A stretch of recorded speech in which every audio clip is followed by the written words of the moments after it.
He was on the run for almost 3 decades after a daring jailbreak, but for the man affectionately known as Dougie, the laws finally caught up. His family and local community are now fighting to free him. He just had no choice but to break out and hide basically wherever he could and to survive. Tonight, Darko Desic is sitting in a cell in Silverwater Jail. Whatever I can do to help, that's my main objective at the moment, is to help. The 64-year-old is back behind bars after escaping from prison nearly 30 years ago. It's a bit of a surprise, quite a big surprise.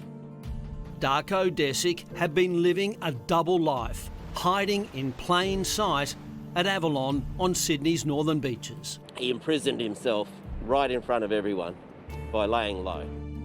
10 days ago, after his cash work dried up due to COVID, he was homeless and living in the sand dunes behind Avalon Beach. The man, who locals know as Dougie, decided he could do it no more and turned himself into police. Couldn't imagine that. Making that decision to go back to jail is just heartbreaking. For just under 3 decades, the fugitive lived under the radar, a hunted man with no family, no support. 29 years ago, he broke out of Grafton Jail. Tonight, he's back behind bars.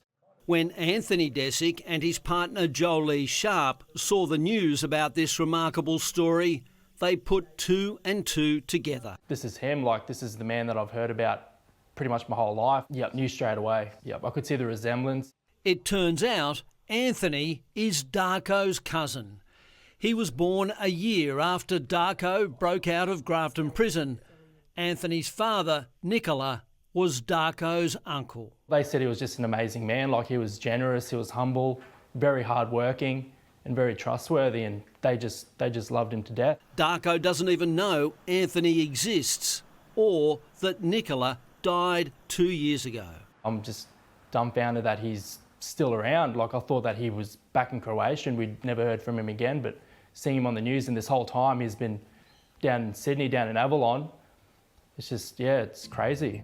In 1990, the Yugoslavian-born Darko was arrested for supplying cannabis and sentenced to 3 years jail. He feared that he'd be deported back to the war-torn country and persecuted because he had fled to avoid national service. So, in July 1992, the then 35-year-old allegedly used a hacksaw blade and bolt cutters to break out. At one stage, he even featured on Australia's Most Wanted. I don't blame him. Former Yugoslavia was a pretty brutal place, and I'm pretty sure that if he would have got sent back to Yugoslavia, the punishment that was waiting for him would not have been good for him. Darko fell off the face of the planet and eventually found casual work as a stonemason. He had no driver's licence, no Medicare.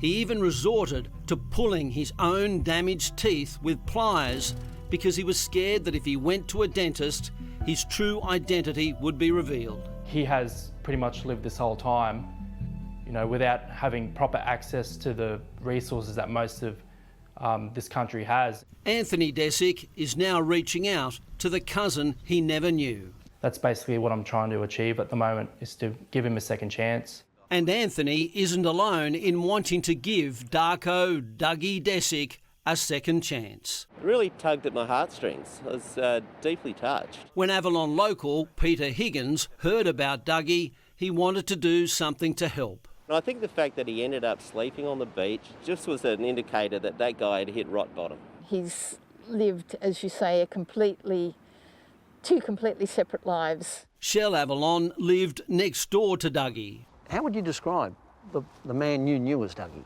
He was a quiet, retiring guy who kept very much to himself. She maintains he was always willing to lend a hand. Dougie, just off his own bat, when I was moving house, just came over and offered to give me half a day helping me load up all my stuff and move out of the place I was in. Well, I'm just so grateful for the community of Avalon. I'm so grateful that there are people out there that actually care and that are actually there to support people that are in need and who are in trouble. At home in Coffs Harbour, Anthony Desick is writing a letter to his cousin. He'll include old family photos. The letter begins, "You probably don't know me." He's had no wife, no children, no family. Like, I really feel for him. He would have felt really alone. Darko Desick will remain behind bars here at Silverwater Jail until he appears in court next week. In the meantime, his lawyers are now trying to determine what legal steps they can take to help free him. You'd look at a pardon, the intervention of the government, if possible, the Attorney-General. Lawyer Paul McGurr has picked up the case free of charge. People are going to be saying, well, hang on, he got given a sentence. Forget whether it was fair back then or not, he's got to serve the rest of it, but I believe he served his sentence. Anthony Desick just hopes his long-lost cousin is watching this tonight. No matter how lonely you feel right now, you have someone out there that cares about you and that's willing to meet up with you and catch up with you and willing to give you a new chance at life.